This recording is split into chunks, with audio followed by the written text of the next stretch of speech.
တော်ဖွင့်နေတဲ့ဦးစံလင်းနာမည်ပြတ်နေပြီလားခေါင်းလောင်းကြီးတွေ့ပြီငကတိုက်ကစောင့်နေတယ်ရွှေရောင်နဂါးမင်းနဲ့ဂမ်ဘီယာဘိုးတော်နဲ့ဝိဇာနီဝိဇာဟန်မြမခေါင်းလောင်းရှာပုံတော်တွေဟာစက်တင်ဘာ12ရက်နေ့မှာတနိုင်ငံလုံးနိုင်ငံတော်အလိန်ခံရတဲ့နေ့ဖြစ်ကိုစိုက်ရောက်နေပြီလားခေါင်းလောင်းရှာဖို့နောက်ထပ်ရက်တိုးလိုက်တဲ့18ရက်လေးပြည့်ပြီမို့ခေါင်းလောင်းမပြောနဲ့တွေ့ထားတဲ့တင်မောပြက်တောင်မစင်နိုင်တဲ့ဦးစံလင်းတို့အဖွဲ့စက်တင်ဘာ18ရက်နေ့အထိတူးပေါ်ဖို့အချိန်တိုးတောင်းတယ်လို့သတင်းထုတ်ပြန်ရေးအဖွဲ့ကကမာယုမီဒီယာကိုဖုန်းကနေတဆင့်ပြောဆိုခဲ့ပါတယ်။ဗိုလ်တထောင်မြို့နယ်ကဓမ္မစီခေါင်းလောင်းရှာဖွေရေးသတင်းထုတ်ပြန်တဲ့အဖွဲ့ရဲ့ရုံးခန်းလဲတကားတော့ခတ်ထားပြီး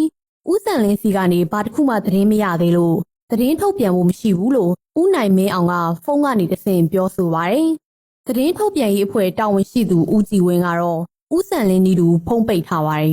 ။ကော့တောင်းပြန်သွားပြီဖြစ်တဲ့ရေငုံသမားတွေကခေါင်းလောင်းတွေ့ရဆိုတာမဟုတ်ဘူးဆိုတဲ့ပြောဆိုချက်တွေအပေါ်ဦးစံလင်းတို့အဖွဲ့နှုတ်ပိတ်နေကြသေးပါ။တောင်တူးဆက်ပြက်လို့ခေါင်းလောင်းဆယ်ဖို့နှောင့်နှေးနေတယ်ဆိုပေမဲ့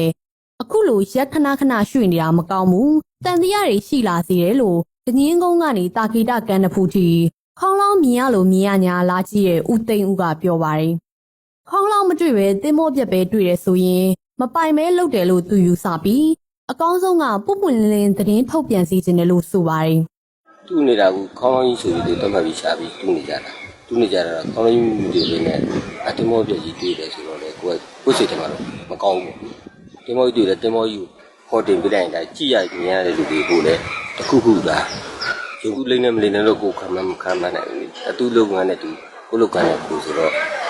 ဒါအဲ့ဒါတော့တော်လည်းမပြောလို့ဒီပြည်သားတွေနဲ့ကြည့်ရှုနေတဲ့လူတွေကိုသိစေချင်တာကိုမင်းနေနေ